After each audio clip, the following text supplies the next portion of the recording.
How to set high quality Facebook Reel on iPhone. It's pretty simple and a quick process, so without any further delay, let's jump right into the video. First thing first, move into your application Facebook, enter your login credentials and make sure that you are logged in into a specific account. Once logged in, now simply head over to Profile at the bottom right, and then tap on the three line at the top left corner of the screen. At the bottom, click on Settings and Privacy, and then simply head over to Settings.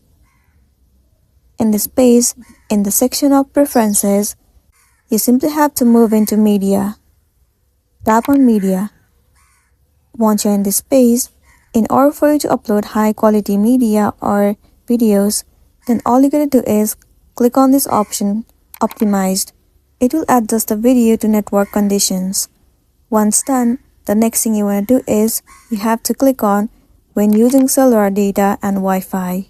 Once done, now if you go back and if you move into upload any of the reels, then it will be set to high resolution and it will be uploaded in high quality as well. So that's the end of the video. If this video helped you, give it a like and check out our next tutorial. Thank you.